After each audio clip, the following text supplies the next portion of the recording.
ಎಲ್ಲರಿಗೂ ನಮಸ್ಕಾರ. ಶನಿವಾರದ ಗೀತಾ ಸ್ಟೋರೀಸ್ಗೆ ಸುಸ್ವಾಗತ. ಇವತ್ತಿನ ಕತೆ ಬಂದು ಮಸುಕಾದ ನೀರಿನ ಕತೆ. ಕತೆ ಶುರು ಮಾಡೋಕ್ಕಿಂತ ಮುಂಚೆ ಶ್ಲೋಕದಿಂದ ನಾವು ಶುರು ಮಾಡೋಣ.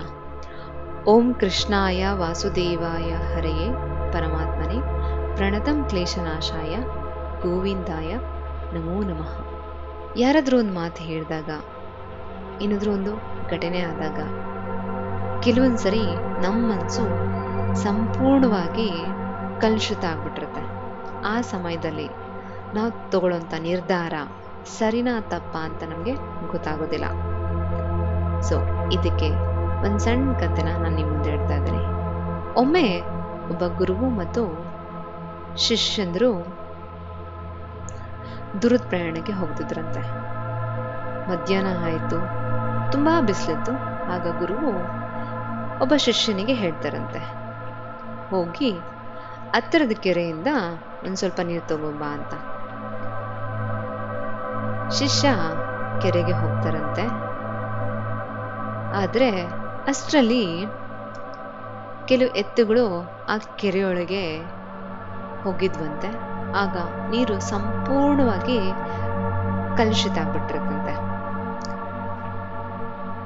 ನೀರೆಲ್ಲ ಬರೀ ಮಣ್ಣಿಂದ ಮಿಕ್ಸ್ ಆಗಿಬಿಟ್ಟಿರುತ್ತೆ. ಆಗ ಶಿಷ್ಯ ಯೋಚನೆ ಮಾಡ್ತಾರಂತೆ, ಈ ನೀರು ಕುಡಿಯೋದಕ್ಕೆ ಯೋಗ್ಯವಿಲ್ಲ ಅಂತ. ಆಗ ಅವರು ಬರಿಗೈಯಲ್ಲಿ ಗುರು ಹತ್ರ ಹೋಗಿ ಹೇಳ್ತಾರಂತೆ. ಆಗ ಗುರುವು ಒಂದು ಸ್ವಲ್ಪ ಹೊತ್ತು ಮೌನವಾಗಿದ್ದು ಮತ್ತೆ ಹೇಳ್ತಾರಂತೆ, ಸರಿ,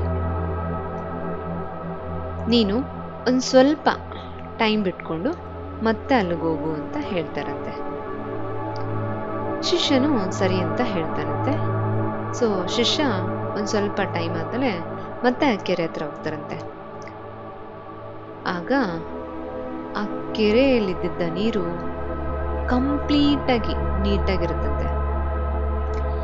ಶಿಷ್ಯನಿಗೆ ಆಶ್ಚರ್ಯ ಆಗುತ್ತಂತೆ, ಹೇಗಿದ್ ಸಾಧ್ಯ ಆಯಿತು ಅಂತ.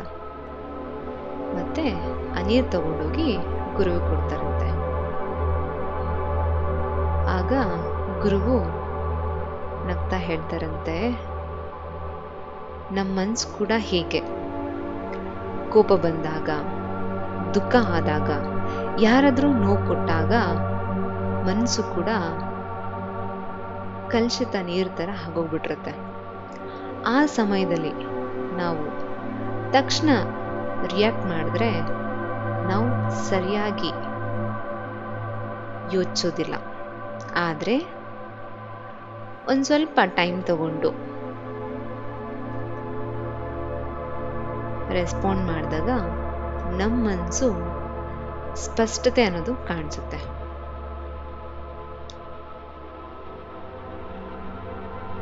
ಅದೇ ಭಗವದ್ಗೀತೆಯಲ್ಲಿ ಶ್ರೀಕೃಷ್ಣ ಹೇಳ್ತಾರೆ, ಅಶಾಂತ ಮನಸ್ಸಿಗೆ ಸಂತೋಷ ಸಿಗೋದಿಲ್ಲ.